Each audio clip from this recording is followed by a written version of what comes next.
O igual estoy un poco nerviosa, pero sobre todo porque esta es una experiencia nueva para mí también. Es nueva, creo que no he visto a nadie en Chile que haga algo así, porque es una mezcla de varias cosas que fui descubriendo en mi vida y que lo fui integrando hacia el tejido, ¿ya? Pero básicamente yo soy diseñadora de vestuario social y tengo el estudio de psicología, digo, y siempre me ha impresionado como la capacidad que tienen las manualidades para ayudarnos a tener un bienestar en general, ¿ya? Y también en la pandemia y producto de toda la atención que están viviendo en general, muchas personas están encerradas, mucha gente empezó a tejer. Ya se hacía tejer en la pandemia, antes de eso no tejía. Y creo que para mí por lo menos fue una instancia como de lograr mantenerme cuerda y ayudó mucho a, no sé, eso, como a tener una sensación de bienestar. Sumado a esto también, yo siempre he practicado tai chi, kipni y un poco de la filosofía budista. Entonces hay algo ahí que tiene que ver con el mindfulness, que es la capacidad de estar en el presente. Y esta capacidad de estar en el presente es algo que es ancestral, o sea, nosotros hoy en día estamos muy automatizados en muchas cosas, pero el ser humano desde que existe hacía las cosas que tenía que hacer en el momento adecuado. Hoy en día vivimos muy apurados y de repente esa prisa a nosotros nos enajena un poco del presente, de lo que somos ahora. Y en ese espero ahora es que voy a comenzar este taller, primero que nada agradeciendo a los organizadores por estar aquí, por traerme, y quiero pedir permiso a los espíritus de la isla para trabajar en este taller. Quiero pedir permiso también a a Nura Tequila, ya que la invocamos, ella está aquí. Para mí, todos los seres son espíritus, la isla es un espíritu en sí vivo, y por lo tanto, cuando llegamos a un lugar, siempre tratamos de saludar a todos. También saludamos a la comunidad villiche que habitó y habita en esta zona. Y bueno, sin más que decir, voy a comenzar un poco esta presentación. Ya. Vamos a hablar sobre el tejido como un lenguaje antiguo. ¿A qué se refiere? Desde que el hombre es hombre, desde que el ser humano existe, nos hemos ido apropiando de ciertas fibras para poder vestirnos, ¿cierto? Entonces, al principio estábamos en un clima cálido, como en Egipto, por ejemplo, se buscaban las ramas del ramio, del lino, se estiraban, que sea, todos los trapos. En zonas como países muy fríos, se alquilaban los animales, se trenzaban y se hacía un ovillo para cocerlo. Todos estos procesos que nosotros hacemos, que es una suerte como de alquimia, ¿no? Porque vamos transformando la materia de una en otra cosa hasta lograr que vista nuestro cuerpo apropiadamente. Por lo tanto, las fibras siempre han estado vinculadas al territorio desde la antigüedad, ¿ya? Y el proceso del tejido es un proceso lento, largo y paciente. No es algo automático, o sea, sí, hay máquinas que lo hacen automático, pero cuando lo hace un ser humano, son muchas horas, días, que pueden ser uno tejiendo algo. Si es una manta pueden ser meses, años, y chaleco meses también. Entonces es un proceso que requiere paciencia. Paciencia, y que muchas veces es infravalorado cuando nosotros vemos tejido por el día, y claro, pero es que no pasan, no sé, 3 meses sin dormir para poder tener el sueño. Entonces es súper relevante, así como rescatamos nuestra mitología también rescatar este oficio. Y los oficios en general, porque todo lo que está hecho a mano tiene en mi tiempo. Y ese tiempo es un tiempo similar al que tiene la naturaleza. Por ejemplo, si ahora nos quedamos callados nosotros, ahí se le da el ponte. Todavía no acabo, aparte de la música, está el sonido del mar. Y el mar es un latido. El mar está todo el tiempo ahí. Bueno, ¿verdad? La respiración es un sonido, es una música. nosotros cuando respiramos y tenemos este ritmo, vamos logrando estar ahí. De repente dicen, es que yo no soy de meditar, ok, pero sí eres de respirar, tú respiras todo el tiempo. Y de repente tú te das cuenta, estoy agitado, mi respiración está así como súper rápida, entonces yo empiezo a hacer yo para estar presente. Y digo, a ver, ¿dónde estoy? Estoy en la sede de la punta final y no. Estoy haciendo eso, ¿por qué estoy aquí? ¿Ya? Y empiezo como a aterrizar. Pero para aterrizar es necesario hacer una pausa, estar en silencio un poquito y decir, mira, estoy aquí, se escucha el mar, hay niños contentos, hay sonidos súper tranquilos y relajantes, y está mi respiración. Y si lográramos quedarnos súper tranquilos, quietos y todos callados, escucharíamos nuestro corazón. Nuestro corazón es la música que nos acompaña todo el tiempo. Y de este mismo modo, el sentido también es un ritmo. Entonces, cuando nuestras manos recuerdan básicamente. Entonces, cuando nosotros tejemos, esa memoria viene a nosotros. Es como súper ancestral, pero cualquier persona puede tejer, te los aseguro. Y si me tienen otro tipo de paciencia, yo les muestro. Pero cualquier persona puede tejer. Y eso es impresionante. Porque cuando logras conectar el ritmo del tejido con las manos, con la respiración, se produce algo hermoso. Bueno, estábamos ahí. Como esto es un proceso, como todo oficio, generalmente el tejido se daba alrededor de la hoguera en el hogar. La hoguera es hogar, o sea, el fuego del hogar es donde se produce ese encaje. Y junto con el tejido, las hilanderas enseñaban, por ejemplo, esta posición a sus hijas y a sus hijos. Y junto a estas hogueras había historias, ¿cierto? Entonces la tradición oral se daba justamente en este momento. ¿Y qué nos contaban ahí? Historias de todos los tiempos, porque esto es algo que se da en todas las culturas. Entonces, por ejemplo, el mito de Aracne en la cultura greco-romana, donde en el fondo contaban esta historia de que había una mujer que era muy talentosa con el tejido. Y ella sabía que era talentosa, entonces decía, yo soy tan talentosa que si viene la diosa Minerva le doy clase. Entonces la diosa Minerva se enteró de esto y dijo, oye, no puedes ser tan así orgullosa. Y la fue a ver y claramente le dio placer a la diosa. Entonces la diosa dijo, no, esto está mal, la vamos a castigar. ¿Por qué? Por vanidosa. Y en el fondo porque estaba pintada por piel de ganado. Además, hay otra cosa que Aracne hizo un tapiz. Y el tapiz que hizo era bien fuerte porque mostraba escenas de los dioses raptándose a las mujeres y haciéndole cosas malas. ¿Por qué? Porque en el fondo ella quería reflejar que los dioses siempre abusan de su poder y con las mujeres.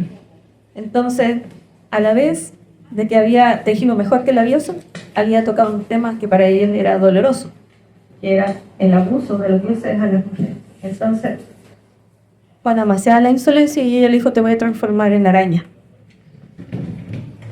Y Aracne se transformó en araña y maldijo a todas sus descendencias y que van a estar condenadas a tejer para siempre. Bien.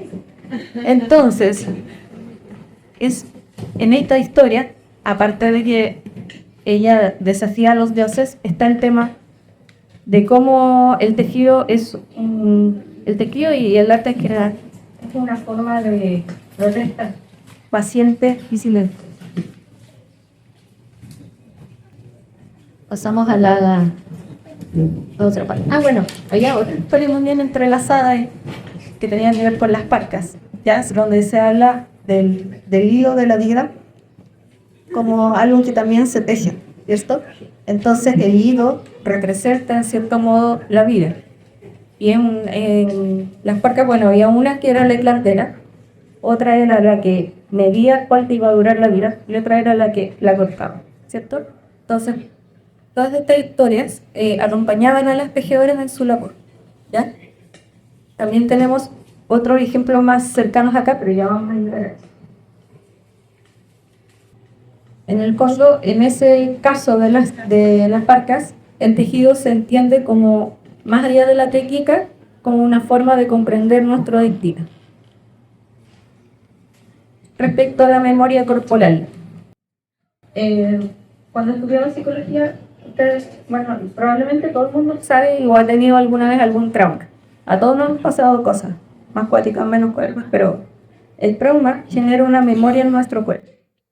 Un dolor muy grande, una pérdida muy terrible, genera una cicatriz, una marca en nuestro cuerpo. A veces incluso se enquista, se produce un cáncer o enfermedades que están asociadas a este dolor. Este dolor, si uno no lo trabaja, se va como engrandeciendo. Y es una de las formas de trabajar el dolor es a través del movimiento físico. Por eso hay terapias corporales como la biodana o entre cosas así que la gente como que no las ha explorado mucho porque las ve así como que raro, pero la verdad es que cuando uno logra conectar el cuerpo con lo que a uno le duele, se empiezan a lograr transformaciones. Aquí también hay otro tema que dice, el cuerpo recuerda lo que la mente olvida. Entonces, todas estas cosas cuando uno va trabajando una manualidad, pero específicamente acá en el tejido, ustedes empiezan a encontrar estas pequeñas emociones, ¿cierto? ¿Y qué hacemos cuando encontramos estas emociones? En general con este tejido lo que pasa es que se empiezan a ordenar las ideas. Yo siempre digo que tejer es como similar cuando uno fragmentaba un computador. Como que las ideas se van poniendo así como ordenadas, como que van pasando libritos, entonces tú lo empiezas a mirar y el tejido está ordenado y tu mente se empieza a ordenar también, de alguna manera. ¿Ya? Ya. Acá tengo que contarles otra historia, parece que venía puro contar por vez. Hay dos historias. Una tiene que ver con la solidaridad y la otra con la resistencia. La de la resistencia lo voy a contar primero, se me pasó antes. Mi papá estuvo prisionero en el campo, bueno, varios campos de prisioneros políticos durante la dictadura. Y ahí, como ustedes saben, las cosas no eran fáciles. Entonces, los prisioneros tenían cosas muy terribles a diario. Muchas veces tenían ganas de renunciar. Muchos de ellos se rindieron en el campo. Pero, por ejemplo, en Chacabuco, que era la salitrero, se daba una situación súper especial. Es que ellos ahí, como tenían varias construcciones, hicieron como una sociedad en una. ¿Ya? Entonces había un teatro, había un correo, qué sé yo, y ellos actuaban en esta sociedad, los mantenía un poco cuerdos, conscientes, y les daba un propósito. Dentro de los prisioneros había muchos profesores universitarios. Dentro del profesor universitario, ellos hacían pequeñas escuelas de astronomía, de filosofía, de física, y había una escuela de arte. Y en esa escuela de arte, aquellos que estudiaban diseño textil, le enseñaban a los prisioneros a hacer técnicas textiles. Ahí es donde mi papá aprendió a hacer los lanares, que eran este tipo de trabajo. Se pescaba cualquier palo que hubiera por ahí, y con cualquier hilito que hubiera también por ahí. A veces desarmaban su propia prenda o cosas así. Hacían contados internos. Entonces, estos lanares los mantenían ocupados durante horas. Y era una forma de procesar lo que estaban viviendo, de soñar con lugares donde ellos querían estar, por ejemplo. Y al principio casi siempre eran como representaciones del sol, de la libertad, del mar. Y también lugares donde querían viajar. Por ejemplo, en este caso, es acá, son para tipos de ¿ya? Entonces, de este tipo de trabajo me daba sentido a su existencia, sentido en el sentido, valga la redundancia, del hombre en la búsqueda de Dios, de Víctor Frankl.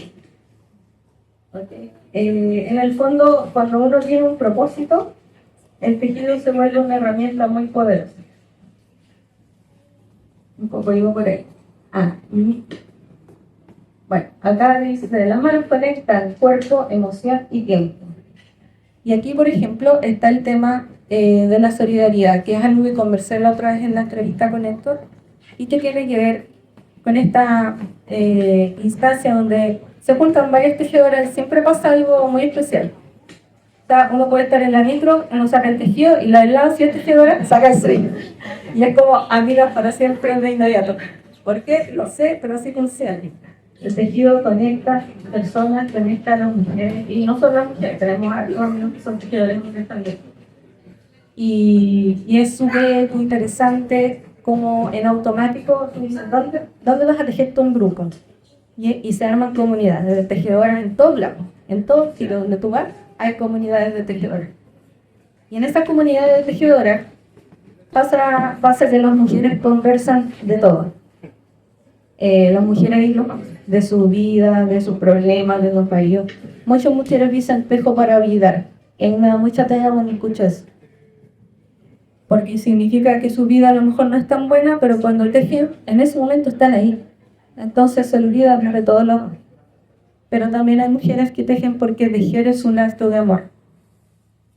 Y eso es súper lindo también.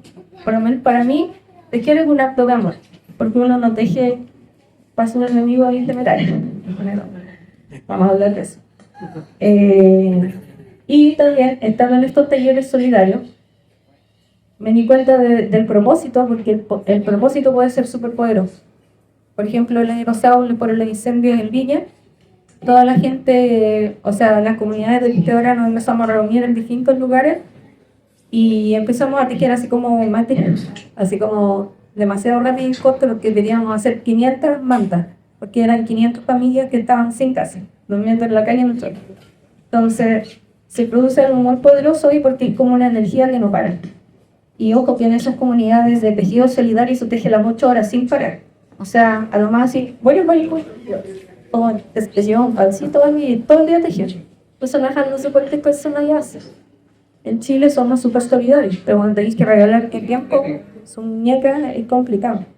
Entonces se produce esto de que el tejido conecta más allá de las títulas, conecta a comunidades, conecta a vecinos y empieza también ahí a haber una transformación, porque al ser solidario esto es como una ola, entonces se repite y va creciendo cada vez más.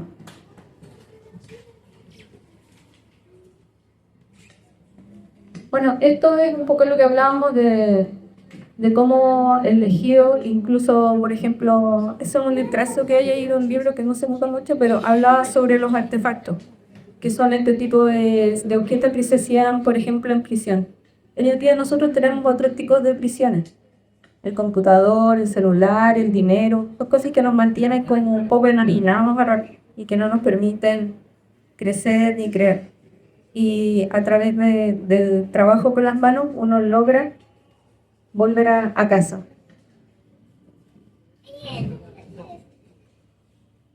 Ahora venimos al tema de un poco para tejido y masa.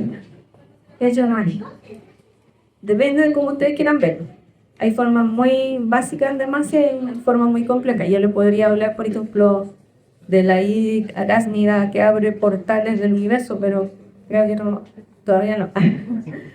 Pero sí les voy a hablar de la magia como el arte de la transformación, transformar la realidad en lo que nosotros queremos que sea. ¿Ya? ¿Y en qué sentido podemos transformar la realidad en una vida cotidiana? Por ejemplo, yo me siento mal, me duele la guatita, me tomo un té y se me pasa el dolor de guatita. Eso es un acto de magia cotidiana, ¿cierto? Porque si algo, un acto real, tiene salón en el fondo. La magia dentro del tejido y la magia en general se basa en la intención. Es una ciencia porque hay una metodología, es un arte porque crea algo hermoso, pero también requiere una acción específica. Entonces, ¿cómo podemos hacer magia con el tejido? Bueno, hay unos ejemplos súper básicos, pero muchas personas que practican magia o brujería protegen sus talismanes. Esa es una forma de magia básica, en el sentido de tejer un amuleto, ¿ok? Pero también es magia si ustedes cuando tengan intencionan lo que están tejiendo. ¿Qué significa intencionar? Es poner un pensamiento en el presente de lo que yo quiero hacer. Por ejemplo, le estoy diciendo algo, una bufanda al esposo, típico, como el brillante. Yo entro en una bufanda bipolarizada. Usted dice la bufanda y mientras la teje va pensando, ¿cuánto momento lo que bonito, el pan que le quiero, todo? Sabe bonito con esto, y cuando lo use no va a pasar frío. Entonces toda esa licencia se traspasa al tejido.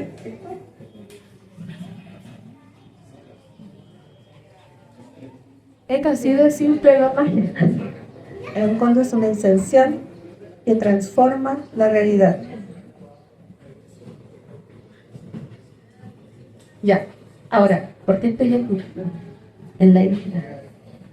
Como les comentaba al principio, cuando uno está en un lugar, en un territorio, hay que respetar la geografía, hay que respetar la espiritualidad y todos los entes que están vivos en este lugar, en ese plano y en el que hay un por X. ¿Ya? Y como les comentaba al principio, para poder trabajar nosotros tenemos que ser conscientes de nuestro entorno, el océano, la madera y todos los procesos que pasaron aquí para llegar a esta pequeña alteración tan buena. Y nos podemos acercar un poco más a por ejemplo. Y vamos a hablar un poquito de Yalin Pichel. Aquí pido permiso también a todas las comunidades culinarias, indígenas, mapuche, etcétera, huilliche, porque en el fondo yo no soy mapuche y no vengo a contarles la historia de Yalin Pichel porque no me corresponde, pero sí hablarles un poquito por encima de qué se trata esto, que tiene una finalidad muy importante que es la transmisión del saber textil de que se lo cambian y de madre, hija, nieta, etcétera, para poder alcanzar este nivel o sabiduría ancestral, ¿cierto? También esta sabiduría de Powell también se les enseña a los niños desde pequeños y, por ejemplo, cuando un bebé nace, le envuelven telitas de araña en las manos para que ella disfrute, que es la protectora, la araña antigua, pase sus conocimientos ahí. También hay otras versiones donde se pone una araña en las manos del bebé y si camina hacia la araña es porque esta persona no se entrena, pero eso yo no lo conozco profundamente. Y la historia de Yalin Pichel cuenta la historia de una mujer indígena, en realidad era una niña, estaba en el río, creo que trabajando y no sé, y llega un señor y le dice, usted va a ser mi esposa. Y era un señor mayor, claro, como ocurría con nada de esas cosas. Y ella, bueno, se va a poner, es como que se la rapta en realidad. Y le dice, yo me voy a ir de viaje, pero cuando vuelva tienes que estar toda la oveja enfilada, la lana preparada y todo tejido. Tienes que hacer más, y ella, pero yo no sé hacer nada de eso. No sé yo. Y se va todavía. Entonces la niña llora y empieza a invocar a Yalin Pichel, que en el fondo le pide que la oriente y la araña la ve llegar, se compadece de ella y la enseña. Todas las noches se sienta con ella y teje con ella hasta que ella aprende del alma. Y cuando llega el esposo, pasa todo el tiempo. Desde ese momento, las mujeres mapuche invocan a Yalin Pichel, la llaman y le piden su protección, la dejan como ven ahí en el hospital, para poder en el fondo realizar su labor como con mayor maestría. Ya, y ahora lo que veníamos. El amuleto. Ya. Ese es el amuleto, es esto de acá, y yo traje para tejer. Ahora, para hacer ese amuleto hay que saber tejer a crochet. Y no tenemos tanto tiempo como para aprender a tejer a crochet. Así que les voy a mostrar algunos cachileos. Y luego les voy a enseñar a hacer algunas cosas que podemos hacer para poder avanzar con esto. Lo primero que tengo por acá, esto es el crochet gigante. Ya, y con este crochet gigante les voy a mostrar cómo se hace una cadena. Esto de acá es un lucer vikingo, es para tejer cordón. Son todas herramientas ancestrales súper antiguas. Y este que está aquí se llama nail beading, es como una aguja de hueso negro que también lo usaban los vikingos para tejer las calcetas, los gorros, todo. Pero nosotros vamos a trabajar con esto. Acá tengo varios tipos de lana. Esta es lana chilota blanca, así que 100% natural. Esto también es lana, pero es de Jones, es previo a la lana. Entonces, esto se utiliza hoy en día para hacer maxi tejido, pelitos, muñecos, etc. Es como la versión más rústica, pero a la vez el tejido es natural, está hecho con metal. Y estas otras son lanas turcas. Este es un acrílico, como pueden ver ya es como súper ordenadita, tiene el brillo. Esta es la Anita Melino y esta de acá es una alpaca. Tiene el tráfico de estos textiles para que ustedes vayan viendo diferencias. Lo que tienen en las manos las personas que pidieron el loquito es algodón, 100%. A mí me gusta el algodón porque lo encuentro noble. Es un material que sirve para cualquier época, que sirve para los amuletos, es perfecto porque es sencillo. Y tiene resulta que en realidad es como la lana de primera elección cuando uno quiere hacer algo así. ¿Okay? Aparte lo pueden echar a la lavadora. Las personas que estén por ahí pueden... ¿Quieren coquillo? ¿No? ¿Alguien quiere la bolsita de coquillo? ¿20? Cualquiera que quiera puede tomar ahí. Sí. Es una clave. ¿Quién quiere varita? ¿Para tejer? ¿Qué estábamos? Sí, el algodón. Ya, lo primero que quiero que hagan es que tomen los coquillos y los toquen. Que sientan su materialidad. ¿Ya?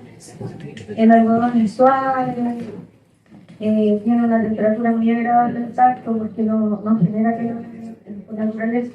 Por eso es rico en una zona donde está como medio peludo. Una vez que tomaron el coquillo, quiero que tomen conciencia de su cuerpo. ¿Cómo estoy sentado? Estoy bien sentado, si mal sentado. Me vale algo que realmente traemos algún dolor en el cuerpo. La rodilla, la espalda, la cadera, qué sé yo. Algo viene ahí medio enfermo. Entonces, cuando nos damos cuenta de esto, no vamos a tratar de corregir, sino que vamos a decir, me duele la espalda, me duele. Tenemos conciencia de ese dolor. Luego vamos a tocar nuestras manos y a girarla un poquito para prepararla para trabajar, porque ustedes no quieren entregar tu ejercicio. Sobre todo la primera vez que nos agarran los números, se nos van poniendo los hilos tensos. Entonces vamos a trabajar un poquito las manos, las soltamos. Como cuando somos chicos, queremos mover las manos, no. ¿Ya? Luego vamos a trabajar un poquito nuestra respiración. ¿Cómo estoy respirando? Entonces, necesitamos bajar un poquito la revolución. Y vamos a pensar, estoy aquí, ya llegué, estoy en mi cuerpo, y vamos a empezar a trabajar. ¿Quiénes de aquí saben tejer? Una, más o menos, ya, mejor. ¿Tienes crochet, más o menos? ¿Tienes crochet? Sí, voy a cortar.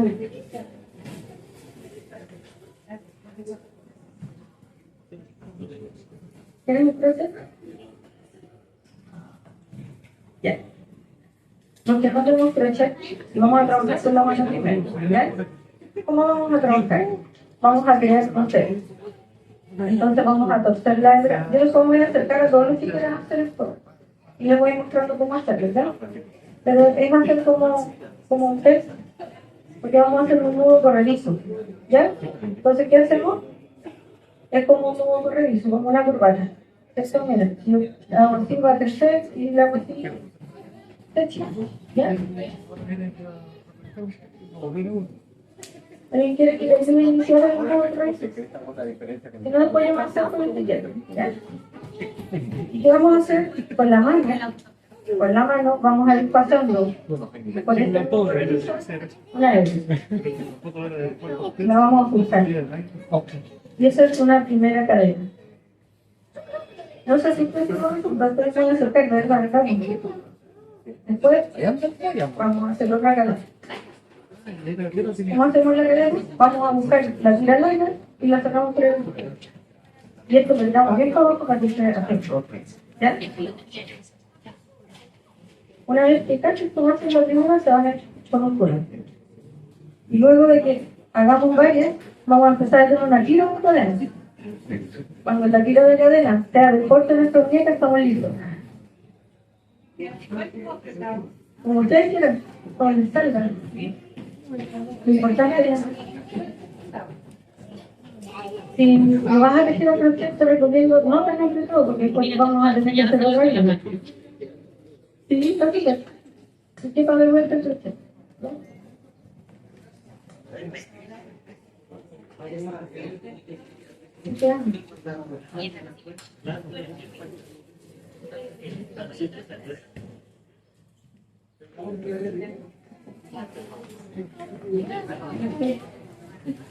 ¿Alguien más necesita un proceso?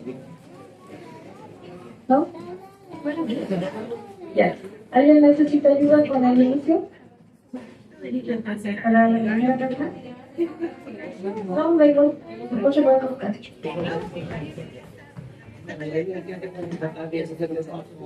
Con la mano. Así está súper bien. Y hoy vamos a contar el primero por aquí, la mano. Y ahí, así, una letra de aquí. Ahí se va buscando. Y después con tu dedito vas a buscar tu otra. Primero por el remedio y luego tira. Te fijas, yo junto con los piezas, con los dos deditos, para que no se vaya a soltar. Claro.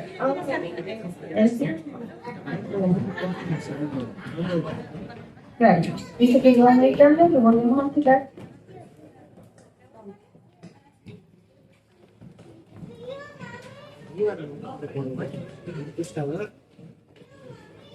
Pásale el día largo por ahí.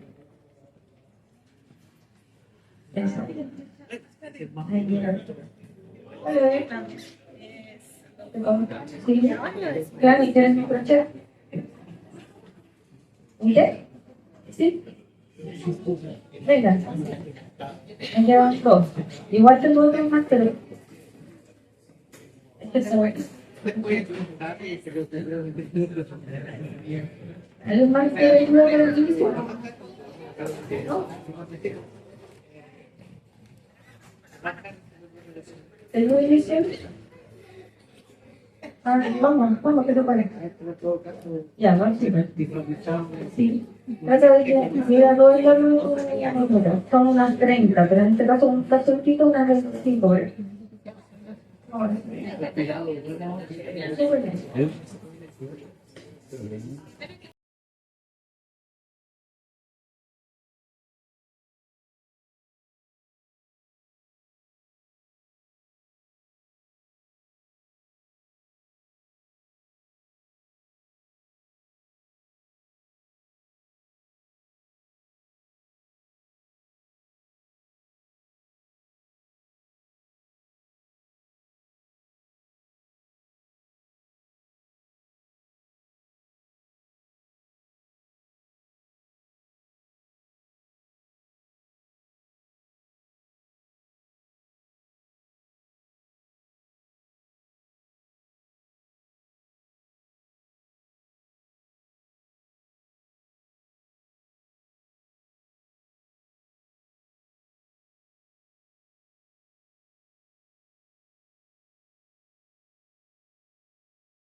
Bueno, lo importante de todo esto es que ojalá vuelven a hacer la creenita y no les resultó en una parte, se pueden hacer después ya.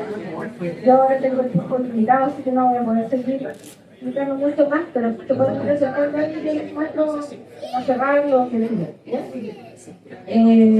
Más allá de todo eso, chicos, lo importante es la diferenciación que ustedes le hayan puesto esto. Esto no solo es un amuleto, sino que es un amuleto hecho acá, en la web, en estilo de culto. Eso es lo más grande de todo, porque eso es un recuerdo que van a tener parecido. ¿Okay? Lo que no les quiero es igual a lo que también se llama como recuerdo. No es necesario que me devuelvan ni los templares, ni la carne, ni nada, lo sé. ¿Ya? Sí. Así que, bueno, eso es un poco lo que tengo que hacer.